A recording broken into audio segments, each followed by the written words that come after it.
Hi dear students, Anaga Miss ആണ്. മക്കളെ നമ്മളെ 6th ചാപ്റ്റർ എന്ന് പറഞ്ഞാൽ ഒരു ഇമ്പോർട്ടന്റ് ആയിട്ടുള്ള ചാപ്റ്റർ ആണ് അല്ലെ. നമുക്ക് എക്സാമിൽ കൂടുതൽ മാർക്ക് ചോദിക്കുന്ന കുറച്ച് ക്വസ്റ്റ്യൻസ് ഒക്കെ മിസ് കഴിഞ്ഞ ക്ലാസ്സിൽ, അതായത് കഴിഞ്ഞ കോണ്ടന്റ് വീഡിയോയിൽ മിസ് പറഞ്ഞു തന്നിട്ടുണ്ടായിരുന്നു. ആ സെയിം ചാപ്റ്ററിലെ ഇമ്പോർട്ടന്റ് ആയിട്ടുള്ള മറ്റൊരു സെക്ഷനിലേക്കാണ് ഇന്ന് മിസ് നിങ്ങളെ കൊണ്ടുപോകുന്നത്. എന്താ മക്കളെ ഇവിടെ സ്ക്രീനിൽ തന്നെ കാണാൻ സാധിക്കുന്നത്? നമ്മൾ ഇന്ന് ഡിസ്കസ് ചെയ്യാൻ പോകുന്നത് നമ്മൾ ഡ്രൈ സാൻഡി സ്ട്രെച്ചസിനെ കുറിച്ചാണ്. അപ്പൊ എന്താണ് മക്കളെ ഡ്രൈ സാൻഡി സ്ട്രെച്ചസ് എന്ന് പറയുന്നത്? അതായത് ഇവിടെ ഒരിക്കലും എന്തെത്തില്ല, നമ്മൾ റെയിന് എത്തില്ല അല്ലെ.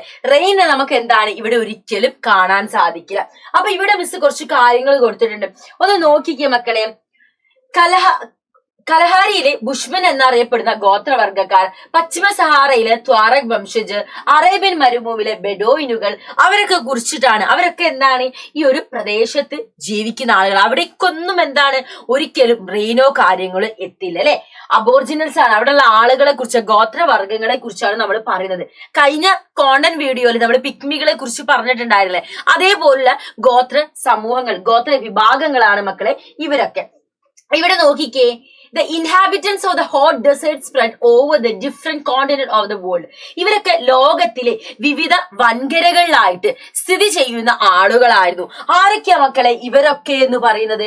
നേരത്തെ മക്കള് കണ്ടുലേ, ആരൊക്കെയാണ്? ഇവിടെ ഒന്ന് വായിച്ചു നോക്കിയേ. കലഹാരിയിലെ ബുഷ്മൻ എന്നറിയപ്പെടുന്ന ഗോത്രവർഗക്കാർ, പശ്ചിമ സഹാറയിലെ ത്വാറക് വംശജർ, അതേപോലെ തന്നെ നമ്മുടെ മരുഭൂമിയിലെ, അറേബ്യൻ മരുഭൂമിയിലെ ബെഡോയിനുകൾ, ഇവരൊക്കെ കൊണ്ടാണ് നമ്മളിപ്പം പറഞ്ഞു വരുന്നത്. അപ്പൊ ഇവരെന്ന് പറയുന്നത് ലോകത്തിലെ പല വിവിധ വൻകരകളിലായിട്ട് സ്ഥിതി ചെയ്യുന്ന, എക്സ്പെഷ്യലി ഉഷ്ണ മരുഭൂമികളിൽ സ്ഥിതി ചെയ്യുന്ന ആളുകളാണ്. ഇവിടുത്തെ കാലാവസ്ഥയ്ക്ക് അനുയോജ്യമായ ജീവിത രീതിയായിരിക്കും ആരുടേത്? ഈ പറഞ്ഞ ബെഡോയിനുകളുടെ ഒക്കെ. അവരുടെ എന്താണോ അവിടെ കാലാവസ്ഥ, അതിനനുസരിച്ചായിരിക്കും അവരുടെ ജീവിത രീതി. നമുക്കും അങ്ങനെയല്ലേ? നമുക്ക് നല്ല ചൂടുള്ള സമയത്ത് ഒരുപാട് ഇപ്പൊ മിസ് ഇട്ടതുപോലെ തന്നെ ജാക്കറ്റും കാര്യങ്ങളൊക്കെ ഇട്ട് നടക്കോ? ഇല്ലല്ലേ. നമ്മൾ എന്താണ് അയഞ്ഞ വസ്ത്രങ്ങളും കാര്യങ്ങളൊക്കെ നമ്മൾ ഇടുക. അതേപോലെ തന്നെ നമ്മുടെ ഫുഡിൽ എന്തായിരിക്കും, ഫുഡ് ഹാബിറ്റിലും വ്യത്യാസങ്ങൾ വരും. ഭയങ്കര ചൂട് കൂടിയ, നമ്മുടെ ശരീരത്തിൽ ചൂട് കൂടുന്ന ഭക്ഷണങ്ങളൊന്നും നമ്മൾ കഴിക്കില്ല. നമ്മൾ കണ്ടിന്യൂസ് ആയിട്ട് വെള്ളം കുടിച്ചുകൊണ്ടിരിക്കും. അങ്ങനെ ഒരുപാട് കാര്യങ്ങൾ ഉണ്ടാവില്ലേ. അതിന്റെ ആ ഏതു കാലാവസ്ഥയാണോ നമുക്കുള്ളത്, ആ ഒരു ജീവിത രീതിയിലായിരിക്കും നമ്മൾ പോവുക. അത് തന്നെയാണ് ഇവിടെയും മക്കളെ കാണുന്നത്. ഇവിടെ മക്കളെ ശ്രദ്ധിച്ചേ നോക്കണേ. 2 അർദ്ധഗോളങ്ങളിലും 20 ഡിഗ്രി മുതൽ 30 ഡിഗ്രി വരെ അക്ഷാംശങ്ങൾക്കിടയിൽ പൊതുവെ വൻകരകളുടെ പടിഞ്ഞാറ് ഭാഗത്താണ് നമ്മുടെ ഉഷ്ണ മരുഭൂമികളുടെ സ്ഥാനം എന്ന് പറയുന്നത്. ഉഷ്ണ മരുഭൂമികളിൽ എന്താണ് അവിടെ മയും കാര്യങ്ങളൊക്കെ, റെയിനൊക്കെ എന്താ വളരെ കുറവാകും. പെയ്തെന്ന് നമുക്ക് എന്താ പറയാൻ പറ്റൂലേ. അപ്പൊ ഹോട്ട് ഡെസേർട്ട് എവിടെയാണ് ലൊക്കേറ്റ് ചെയ്ത് നിൽക്കുന്നതെന്നാ പറയുന്നത്? ഹോട്ട് ഡെസേർട്ട് എവിടെയാണ് മക്കളെ ലൊക്കേറ്റ് ചെയ്ത് നിൽക്കുന്നത്? 2 അർദ്ധഗോളങ്ങളിലും 20 ഡിഗ്രി മുതൽ 30 ഡിഗ്രി വരെ അക്ഷാംശങ്ങൾക്കിടയിൽ പൊതുവെ വൻകരകളുടെ പടിഞ്ഞാറ് ഭാഗത്താണ് നമ്മൾ ഈ പറഞ്ഞതുപോലുള്ള ഹോട്ട് ഡെസേർട്ട് അഥവാ ഉഷ്ണമരുഭൂമികൾ നിലനിൽക്കുന്നത്. ഇനി മക്കളെ നോക്കിക്കേ, അടുത്ത നമ്മൾ എന്താ പറയാൻ പോകുന്നത് എന്നുള്ളത്. Do you know the common climate characteristic of hot desert? മരുഭൂമികളുടെ കാലാവസ്ഥയിലുള്ള സവിശേഷതകൾ എന്താണെന്ന് എന്റെ മക്കൾക്ക് അറിയോ? എന്താണ് നമ്മൾ കോമൺ ആയിട്ട് ഇവരെ ഒരു ഫീച്ചർ എന്താണെന്നുള്ള, കാലാവസ്ഥ എന്താണെന്ന് അറിയാവോ? നമുക്ക് നോക്കാം. കാലാവസ്ഥയുടെ സവിശേഷതകളാണ് നമ്മൾ ഇനി നോക്കാൻ പോകുന്നത് കേട്ടോ. നോക്കിയ മക്കളെ, ഇവിടെ പകൽ താപം വളരെ കൂടുതലായിരിക്കും. പകൽ എന്തായിരിക്കും? Through the day the temperature is very high. Temperature എന്തായിരിക്കും എന്നാ പറയുന്നത്? വളരെ ഉയരത്തിലുള്ള ടെമ്പറേച്ചർ ആയിരിക്കും നമുക്ക് ഉണ്ടാകലെ. വളരെ ഉയരത്തിലുള്ള, വളരെ കൂടിയൊരു ടെമ്പറേച്ചറാണ് നമുക്ക് ഉണ്ടായിരിക്കുക. രാത്രി താപം എന്തായിരിക്കും? വളരെ കുറവായിരിക്കും. രാത്രി എന്തായിരിക്കും?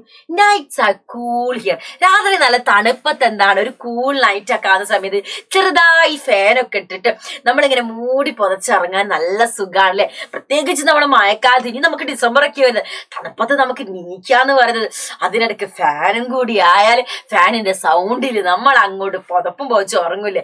പക്ഷെ ഇവരെ കാര്യം എങ്ങനെയാണോ? ഇവർക്ക് രാത്രി മാത്രമേ തണുപ്പുള്ളൂ. പകൽ സമയം എന്താണ്, നിക്കക്കള്ളില്ലാത്ത ചൂടാ. ടെമ്പറേച്ചർ ഇങ്ങനെ കൂടിക്കൂടി വന്നുകൊണ്ടിരിക്കില്ലേ. ഉഷ്ണകാലം എന്ന് പറയുന്നത് എന്ത് ഉഷ്ണേന ശാന്തി ഉഷ്ണ എന്ന് പറഞ്ഞത് പോലെ ഉഷ്ണകാലം ചുട്ടുപൊള്ളുന്നതാണെങ്കിലും ശൈത്യകാലത്ത് വളരെ കുറഞ്ഞ അന്തരീക്ഷ താപം മാത്രമായിരിക്കും ഇവർ അനുഭവപ്പെടുക. അതായത് ചൂട് സമയത്ത്, ഉഷ്ണ സമയത്ത് വളരെ ചൂടായിരിക്കും. പക്ഷെ നമ്മുടെ ഏതാണ് ശൈത്യകാലമൊക്കെ വരുന്ന സമയത്ത് കുറഞ്ഞ അന്തരീക്ഷ താപമായിരിക്കും ഇവർക്ക് എക്സ്പീരിയൻസ് ചെയ്യേണ്ടി വരും കേട്ടോ. അതേപോലെ തന്നെ ഇവിടെ നമുക്ക് എന്താണ് റെയിന് വളരെ ലെസ് എമൗണ്ടിലേ നമുക്ക് എന്തുണ്ടാകുള്ളൂ, റെയിന് ഉണ്ടാവുകയുള്ളൂ.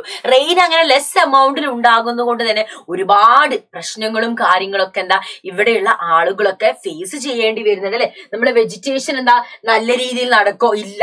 നമ്മൾ ഈ സ്ഥലങ്ങളൊക്കെ മക്കളെ നോക്കിക്കേ, ഈ സ്ഥലങ്ങൾ കാണുന്ന സമയത്ത് തന്നെ മനസ്സിലാവും ഇവിടെ എന്താ നല്ല രീതിയിലുള്ള വെജിറ്റേഷൻ ആണോ, അല്ല.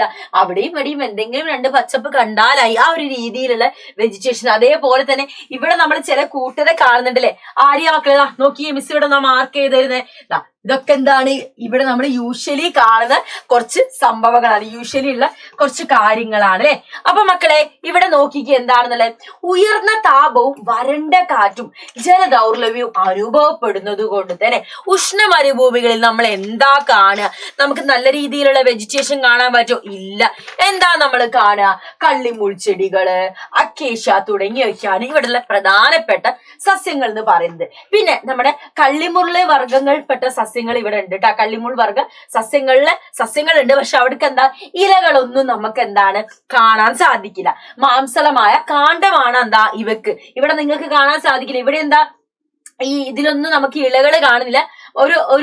ഒരു കുത്തനുള്ള ഒരു നീളത്തിലുള്ള ഒരു മാംസളമായിട്ടുള്ള ഒരു കാണ്ഡം മാത്രമേ നമുക്ക് കാണാൻ സാധിക്കൂ അല്ലെ. അപ്പൊ എന്തുകൊണ്ടായിരിക്കും ഇവിടെ ഇങ്ങനെ? എപ്പോഴെങ്കിലും എന്റെ മക്കൾ അന്വേഷിച്ചിട്ടുണ്ടോ എന്തായിരിക്കും ഈ സ്ഥലങ്ങളിൽ ഇങ്ങനെ നല്ല രീതിയിൽ വെജിറ്റേഷൻ ഒന്നും വളർന്നു വരാതിരിക്കുന്നത് അല്ലെ? ഇവിടെ നോക്കിക്കുക മക്കളെ, ഉഷ്ണമരുഭൂമികളുടെ സാഹചര്യങ്ങളിൽ എന്താണ് ജീവിക്കാൻ ഉതകുന്ന എന്താണ് ഒരുപാട് ജീവികൾ ഉണ്ട് അല്ലെ. അതേപോലെ തന്നെ മരുഭൂമികളിൽ എന്താണ് നല്ല രീതിയിൽ എന്താണ് നമുക്ക് ചെടികൾ വളർന്നു വരണമെങ്കിൽ നമുക്കറിയാം എന്ത് വേണം, പ്രോപ്പർ ആയിട്ടുള്ള വെള്ളം ലഭിക്കണം. ഇവിടെ പ്രോപ്പർ പോയിട്ട് നമുക്ക് ആവശ്യത്തിന് പോലും എന്താണ് ആവശ്യത്തിനും അനാവശ്യത്തിന് പോയിട്ട് ഒരു നമ്മൾ പറയലേ ഒരു ദാഹം അകറ്റാൻ പോലും വെള്ളം കിട്ടുക വളരെ ബുദ്ധിമുട്ടുള്ള ഏരിയകളാണ് ഉഷ്ണമരുഭൂമികൾ എന്ന് പറയുന്നത്. നമുക്ക് അത്രയും ചൂട്ടുകൊള്ളുന്ന ഒരു ഏരിയ ആണ് ഈ ഒരു മരുഭൂമികൾ, പ്രത്യേകിച്ച് ഉഷ്ണ മരുഭൂമികൾ എന്ന് പറയുന്നത്. അപ്പൊ അവിടുത്തെ വെജിറ്റേഷൻ എന്താണ് നല്ല രീതിയിൽ ഒരിക്കലും നടക്കാൻ എന്താ ചാൻസ് ഇല്ല എന്ന് നമുക്കറിയലേ. അതേപോലെ തന്നെ ഈ മരുഭൂമികളുടെ സാഹചര്യങ്ങളിൽ മാത്രം വളരുന്ന കുറച്ച് ജീവജാലങ്ങളുമുണ്ട്. അവയ്ക്ക് ഉതകുന്ന രീതിയിലായിരിക്കും അവര് വളരെ അതിന് അനുകൂലമായിട്ടുള്ള ജന്തുവർഗ്ഗങ്ങൾ, അവരുടെ ശരീരഘടനക്കൊക്കെ അനുകൂലമായിട്ടുള്ള ജന്തുവർഗ്ഗങ്ങളുണ്ട്. ഏതൊക്കെയാ? നമ്മുടെ ഒട്ടകത്തിനൊക്കെ മരുഭൂമിയിൽ സ്ഥിരമായി നമ്മൾ കാണുന്നല്ലേ. നമ്മൾ മരുഭൂമിയിൽ സ്ഥിരമായിട്ട് നമ്മൾ പോയിട്ടില്ലെങ്കിലും മൂവീസിലൊക്കെ നമ്മൾ മരുഭൂമി ഇല്ലാത്ത ഒട്ടകമില്ലാത്ത മരുഭൂമി ഇല്ല. അതേപോലെ തന്നെ നമ്മുടെ കുതിര, കഴുത, കുറുക്കൻ, പാമ്പ് വർഗ്ഗങ്ങൾ, തേൾ, പല്ലി വർഗ്ഗങ്ങൾ ഇവയൊക്കെ എന്താണ് ഇതിൽ ഉൾപ്പെടും അല്ലെ. നമ്മുടെ കുറുക്കനൊക്കെ ഇവിടെ നമ്മളങ്ങനെ സൂക്ഷിച്ച് നോക്കി നിൽക്കുന്നുണ്ട് അല്ലെ. അപ്പൊ ഇങ്ങനെയുള്ള ഒരുപാട് ജീവികളെ നമുക്ക് എവിടെ കാണാൻ സാധിക്കും? നമ്മുടെ ഈ ഒരു മരുഭൂമികളിൽ, നമ്മുടെ ഹോട്ട് ഡെസേർട്ട് ഏരിയകളിൽ നമുക്ക് എന്താ കാണാൻ സാധിക്കുന്നുണ്ട് അല്ലെ. ഇനി ഇവിടെ നോക്കിക്കും മക്കളെ, വേട്ടയാടലും കന്നുകാലികളും വളർത്തലുമാണ് ഉഷ്ണമരുഭൂമികളിലെ ഗോത്രവർഗ ജനവിഭാഗത്തിലുള്ള ആളുകളുടെ പ്രധാനപ്പെട്ട ജീവിതോപാധികൾ. അവർക്ക് ജീവിക്കണമെങ്കിൽ അവർക്ക് എന്ത് വേണം? ഹണ്ടിങ് വേണം. അതേപോലെ തന്നെ കാറ്റിൽ റിയറിങ്, കന്നുകാലികളെ വളർത്തിയൊക്കെയായിരുന്നു അവിടെയുള്ള ട്രൈബ്സ് ഒക്കെ ജീവിച്ചിട്ടുണ്ടായിരുന്നു അല്ലെ. അതേപോലെ തന്നെ അവരുടെ പ്രധാനപ്പെട്ട ഫുഡ് എന്ന് പറയുന്നത് എന്താണ്? നമ്മുടെ പാല്, അതേപോലെ തന്നെ ഓരോ തിനവിളകൾ, അതേപോലെ തന്നെ ഓരോ മാംസം, ഇവര് വേട്ടയാടുന്ന മൃഗങ്ങൾ ഉണ്ടാവില്ല, അവരുടെ മാംസം കാര്യങ്ങളൊക്കെ ആയിരുന്നു അവരെന്തായിരുന്നു കഴിച്ചിട്ടുണ്ടായിരുന്നു കേട്ടോ. അപ്പൊ പ്രധാന അവരുടെ ജോലി എന്ന് പറയുന്നത് എന്താണ്? മൃഗങ്ങളെ വേട്ടയാടുക, കന്നുകാലികളെ വളർത്തുക. അങ്ങനെ മാത്രമേ അവർക്ക് അവരുടെ ജീവിതം മുന്നോട്ട് കൊണ്ട് പോകാൻ പറ്റിയിട്ടുണ്ടായിരുന്നുള്ളൂ. അതേപോലെ തന്നെ നോക്കിക്കേ, ഉഷ്ണ മരുഭൂമികളിൽ മരുപ്പച്ചകൾ കേന്ദ്രീകരിച്ച് മാത്രമാണ് സ്ഥിരവാസം എന്താണ് ആളുകൾ ഉണ്ടാക്കുക. അതായത് നമുക്കൊരു സ്ഥിരം ജനവാസ മേഖലകൾ നമുക്ക് കാണാൻ പറ്റുന്ന ഏതാ? ഉഷ്ണ മരുഭൂമികളിലെ മരുപ്പച്ച ഏരിയകളിൽ മാത്രമാണ്. അവിടെ എവിടെയാണോ ഗ്രീനറി ആ ഒരു മരുപ്പച്ച ഉള്ളത് ആ ഏരിയകളിൽ മാത്രമേ നമുക്ക് എന്താണ് ഒരു പെർമനന്റ് സെറ്റിൽമെന്റ് നമുക്ക് കാണാൻ സാധിക്കുക. അല്ലാത്ത സ്ഥലങ്ങളിൽ പെർമനന്റ് സെറ്റിൽമെന്റ് ഒരിക്കലും ഉണ്ടാവില്ല.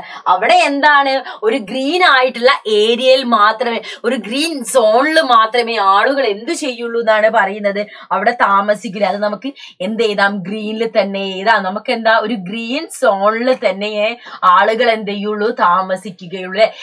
മരുപ്പച്ച കേന്ദ്രീകരിച്ചിട്ടും മാത്രമേ ആളുകൾ താമസിക്കുകയുള്ളൂ. അല്ലാത്ത സ്ഥലങ്ങളിലൊന്നും ആളുകൾ താമസിക്കില്ല അല്ലെ. ഇവിടെ നോക്കിക്കുക മക്കളെ, അടുത്തത് എന്താണ് പറയുന്നത്? മരുഭൂമികളിലെ ജലലഭ്യമായ പ്രദേശത്തെയാണ് നമ്മൾ എന്താ ഒയാസിസ് അല്ലെങ്കിൽ മരുപ്പച്ചകൾ എന്ന് പറയുന്നത്. മരുഭൂമിയിൽ എന്താണ് ജലലഭ്യമായുള്ള ജലം കിട്ടുന്ന ഒരേ ഒരു സ്ഥലം എന്ന് പറയുന്നത് ഒയാസിസ് അഥവാ മരുപ്പച്ചകളാണ്. ഒറ്റപ്പെട്ടു കാണുന്ന ഈ ജലാശയങ്ങളെ ചുറ്റിപ്പറ്റിയിട്ട് സസ്യങ്ങളും ജന്തുക്കളും അതേപോലെ തന്നെ ഒരുപാട് ജനവാസ കേന്ദ്രങ്ങളും നമ്മൾ എന്താ കാണുന്നുണ്ട്. അപ്പൊ ഇവിടെ നോക്കിക്കേ, ഇത് ഒയാസിസ്, ഇതൊരു മരുപ്പച്ചയാണ്. ഇവിടെ ഒറ്റപ്പെട്ടു നിൽക്കുന്ന വീടുകളല്ല ഉള്ളത്. ഇവിടെ അടുപ്പിച്ചടുപ്പിച്ചടുപ്പിച്ച വീടുകളുണ്ട്, വൃക്ഷങ്ങളുണ്ട്, മരങ്ങളുണ്ട്. ഇതൊക്കെ നമുക്ക് ഒയാസിസിൽ കാണാൻ പറ്റില്ലേ. സോ ഈ ഏരിയകളിൽ മാത്രമേ എന്ത് ചെയ്യുള്ളൂ, ആളുകൾ താമസിക്കുകയുള്ളൂ. അവർക്ക് എന്ത് വേണം, വെള്ളം വേണം. അല്ലാത്ത ഏരിയകളിൽ നമുക്ക് എന്താ വെള്ളവും കാര്യങ്ങളൊന്നും കിട്ടാത്തതുകൊണ്ട് തന്നെ അവിടെയൊന്നും എന്താണ് ആളുകൾ താമസിക്കില്ല എന്നാണ് പറഞ്ഞു വരുന്നത്. അടുത്തതായിട്ട് മക്കളെ നോക്കിക്കേ, അതേപോലെ തന്നെ നമ്മുടെ ഉഷ്ണമരുഭൂമികളിൽ സ്ഥിര ജനവാസങ്ങൾക്ക് ഉദാഹരണമാണ് ആഫ്രിക്കയിലെ നൈൽ നദീതടം. അപ്പം ഉഷ്ണഭൂമികളിലെ സ്ഥിരമായിട്ട് ആളുകൾ താമസിക്കുന്ന ഒരേ ഒരു സ്ഥലമാണ് നമ്മുടെ ആഫ്രിക്കയിലെ നൈൽ നദീതടം എന്ന് പറയുന്നത്. അതൊരു ഉഷ്ണമരുഭൂമി പ്രദേശമാണ്. പക്ഷെ അവിടെ എന്താണ് ജനവാസ കേന്ദ്രം. ദാറ്റ് മീൻസ് അവിടെ എന്തുണ്ടായിരിക്കും, ഒയാസിസ് മരുപ്പച്ചുള്ളത് കൊണ്ടാണ് അവിടെ ആളുകൾ താമസിക്കുന്നത്. അതായത് ആഫ്രിക്കയിലെ നൈൽ നദീതടം. നമുക്ക് അവിടെ നിന്ന് എന്ത് ചെയ്യും, പ്രോപ്പർ ആയിട്ടുള്ള വാട്ടറും കാര്യങ്ങളൊക്കെ ലഭ്യമാകും അല്ലെ. അവര് എന്താണ് അവരെ മുഖ്യ ജോലി എന്ന് പറയുന്നത്, നമ്മൾ അഗ്രികൾച്ചർ ഉണ്ട്, കന്നുകാലി വളർത്തലുണ്ട്. അതൊക്കെ ആയിട്ട് അവരെന്ത് ചെയ്യും, ഇങ്ങനെ ജീവിച്ചു പോകും. അവർ പ്രധാനമായിട്ടും മക്കളെ എന്ത് ചെയ്യുന്നുണ്ട് എന്നാണ് പറയുന്നത്. അവർ പ്രധാനമായിട്ടും എന്ത് ചെയ്യുന്നുണ്ട് എന്നാണ് നമ്മളോട് പറഞ്ഞു തരുന്നത്. ഗോതമ്പ് കൃഷി ചെയ്യുന്നുണ്ട്, ചോളം, വർഗ്ഗങ്ങൾ, പച്ചക്കറികൾ, അങ്ങനെയുള്ള കാര്യങ്ങളൊക്കെ അവർ ചെയ്തു. കൃഷി തന്നെയായിരുന്നു അവർക്കും എന്താണ്, കൃഷി തന്നെയായിരുന്നു അവരുടെ പ്രധാനപ്പെട്ട എന്ത് എന്ന് പറയുന്നത്, അവരെ ജോലിയും കാര്യങ്ങളെന്നൊക്കെ പറയുന്നത്. അതേപോലെ ഈ ഏരിയകളിലൊക്കെ നമുക്ക് എന്ത് കാണാൻ സാധിക്കും, ധാതു നിക്ഷേപങ്ങൾ. ഉഷ്ണമരുഭൂമികളിൽ നമുക്ക് കാണാൻ പറ്റുന്ന മറ്റൊരു കാര്യം എന്ന് പറയുന്നത് ഇവിടെ ഒരുപാട് ധാതു നിക്ഷേപങ്ങൾ നമുക്ക് കാണാൻ സാധിക്കുന്നു. മിനറൽ ഡെപ്പോസിറ്റ് വളരെയുള്ള ഒരു ഏരിയ ആണ് ഈ ഒരു ഉഷ്ണമരുഭൂമികൾ, ഹോട്ട് ഡെസേർട്ട് ഏരിയാസ് എന്ന് പറയുന്നത്. ഓക്കെ അല്ലേടാ. ഇനി നോക്കിക്കേ, ധാതു നിക്ഷേപങ്ങളിലെ ഖനന പ്രവർത്തനങ്ങൾ ഈ പ്രദേശങ്ങളിൽ വികസിച്ചു വരുന്നത്. അതായത് എല്ലാ മരുഭൂമികളും എന്താ ഗോത്രങ്ങൾ മാത്രം താമസിക്കുന്നത് അല്ലെങ്കിൽ ജനങ്ങളൊന്നും ഇല്ലാത്തത് ഒന്നുമല്ല. ഈ ഒരു സ്ഥലങ്ങളിൽ പ്രധാനമായിട്ട് മിസ് പറഞ്ഞതുപോലെ തന്നെ എന്തുണ്ട്, ഒരുപാട് മിനറൽസും കാര്യങ്ങളും ധാതു നിക്ഷേപങ്ങൾ ഒരുപാട് ഉള്ള ഏരിയ ആയതുകൊണ്ട് തന്നെ ഈ ഒരു സ്ഥലങ്ങൾ അത് ഏത് ഏരിയകളിലാണുള്ളത് അതൊക്കെ ഡെവലപ്പ് ചെയ്ത് വരാനുള്ള ഒരു റീസൺ ആയി മാറിയിട്ടുണ്ട്. അതേപോലെ തന്നെ എന്താണ് ഈ ഇത്തരത്തിലുള്ള വികസനം ലോകത്തിന്റെ മറ്റു ഭാഗങ്ങൾ ിലേക്ക് എന്താണ് അവിടേക്ക് ആളുകളെ ആകർഷിച്ചു. നമ്മൾ ഈ ഏരിയയിൽ ഇങ്ങനെ ഉണ്ട്, അപ്പൊ നമുക്ക് അവിടെ പോയാലോ, അല്ലെങ്കിൽ അവിടെ നമുക്ക് സെറ്റിൽ ചെയ്താലോ, ആ ഒരു തരത്തിൽ ആളുകളെ ചെന്നെത്തിക്കുന്ന ഏരിയകൾ ഒരുപാട് ഇവിടെ ഉണ്ടായിരുന്നു അല്ലെ. നോക്കിക്കേ, മരുപ്രദേശങ്ങളിലെ വൻ നഗരങ്ങളൊക്കെ ഇങ്ങനെ രൂപപ്പെട്ടതാണ്. ഇപ്പൊ നമുക്ക് ഇവിടെ കാണാൻ പറ്റുന്ന ഒരു സിറ്റി നോക്കിയേ, ഇത് നമ്മളെ ഒരു ഒയാസിസ്, ഒരു മരുപ്പച്ചുള്ള ഒരു ഏരിയയിൽ രൂപപ്പെട്ടത്. നമ്മുടെ സൗദി അറേബ്യയിലെ നഗരമായ റിയാദാണ് ഇവിടെ കാണുന്നത്. അതൊരു മരുഭൂമിയാണ്. അപ്പൊ നമ്മൾ മരുഭൂമി എന്ന് പറയുമ്പോൾ ഒന്നുമില്ലാതെ, വെജിറ്റേഷൻ ഒന്നും ഇല്ലാത്തൊരു സ്ഥലമല്ല, വെജിറ്റേഷൻ ഒന്നുമില്ലാത്ത സ്ഥലവും ഉണ്ട്. പക്ഷെ ഇങ്ങനെയുള്ള ഒരു മരുപ്പച്ചയിൽ വളർന്നു വരുന്നത് ഇത്രയും വലിയ ആയിട്ടുള്ള നമ്മുടെ സൗദി അറേബ്യയിലെ നഗരമായ ഒരു റിയാദ് എന്ന് പറഞ്ഞ സിറ്റിനെയാണ് നമ്മളെ കാണുന്നത്. അപ്പൊ ഇവിടെ എന്തുകൊണ്ടാണ് ആ സിറ്റി വളർന്നു വരുന്നത്, ഇവിടെ നമുക്ക് ധാതു നിക്ഷേപങ്ങൾ ഒരുപാട് കാണാൻ സാധിക്കുന്നത് കൊണ്ട് തന്നെയാണ്. അപ്പൊ ഇതൊക്കെ എന്താണ് മക്കളെ, ഈ അതേപോലെ തന്നെ ഇവിടെ എന്തുണ്ട് എന്നാ പറയുന്നത്, നമ്മളിതാ ഇവിടുത്തെ പെട്രോളിയം നിക്ഷേപങ്ങളാണല്ലോ ഈ നഗരങ്ങളുടെ വളർച്ചയ്ക്ക് ആധാരം. നല്ല രീതിയിൽ ഇവിടെ എന്താ പെട്രോളിയം നിക്ഷേപം ഉള്ളതുകൊണ്ട് തന്നെ പല ആളുകളും ഈ ഒരു സിറ്റീസിലേക്ക് അട്രാക്ട് ആവുകയും പല നഗരങ്ങളിലേക്ക് പെട്രോളിയം എത്തിക്കാനൊക്കെ സാധിക്കുന്നുണ്ട് അല്ലെ. അതുകൊണ്ട് ഈ നഗരങ്ങൾ എന്താണ് എഗെയിൻ ഇവിടെ വളർന്ന് ഡെവലപ്പ് ചെയ്തുകൊണ്ടേ ഇരിക്കുമെന്നാണ് പറഞ്ഞു വരുന്നത്. ഇനി അടുത്ത മക്കളെ നോക്കിക്കേ, ഈ ഏരിയകളിലെ ആളുകളൊക്കെ എന്ന് പറയുന്നത് എന്തായിരുന്നു, ഭയങ്കര ടൈറ്റ് ആയിട്ടുള്ള വസ്ത്രങ്ങൾ അതിലായിരിക്കും. അവർ ഭയങ്കര ലൈറ്റ് കളേഴ്സ് ആയിട്ടുള്ള, നമ്മളെ ലൈറ്റ് ബ്ലൂ, അതേപോലെ ലൈറ്റ് ഗ്രീൻ, അങ്ങനെയുള്ള വസ്ത്രങ്ങൾ, അതും ടൈറ്റ് ആയിട്ടുള്ളതാണ്, അല്ല ലൂസ് ആയിട്ടുള്ള അയഞ്ഞ വസ്ത്രങ്ങളായിരിക്കും ഈ ഏരിയയിലെ ആളുകളൊക്കെ ധരിക്കുക. ഇതൊക്കെയാണ് അവരുടെ പ്രധാനപ്പെട്ട പ്രത്യേകതകൾ എന്ന് പറയുന്നത് കേട്ടോ. അപ്പൊ ഇത്രയും കാര്യങ്ങളാണ് നമുക്ക് ഇന്ന് ഡിസ്കസ് ചെയ്യാനുള്ളത്. ഈ ഒരു ചാപ്റ്ററിലെ നമ്മളെ വേൾഡ് ഓഫ് ഡൈവേഴ്സിറ്റി അല്ലെങ്കിൽ വൈവിധ്യങ്ങളുടെ ലോകം എന്ന് പറയുന്ന ഈ ഒരു ചാപ്റ്ററിലെ പ്രധാനപ്പെട്ട ഒരു ഭാഗം കൂടിയാണിത്. നിങ്ങളെ ക്രിസ്മസ് പരീക്ഷയ്ക്ക് വരുന്നതിൽ ഒരു പ്രധാനപ്പെട്ട ഒരു ക്വസ്റ്റ്യൻ വരും ഈ ഒരു ഭാഗത്തു നിന്നാണ് നിങ്ങൾക്ക് വരിക. അപ്പൊ നമ്മൾ ഇന്നത്തെ കോണ്ടന്റ് വീഡിയോ അവസാനിക്കുകയാണ്. അടുത്ത വീഡിയോയിൽ അടുത്തൊരു കോണ്ടന്റ് ആയിട്ട് നമുക്ക് വീണ്ടും കണ്ടുമുട്ടാം. So that's all about this video. Thanks for watching us dears.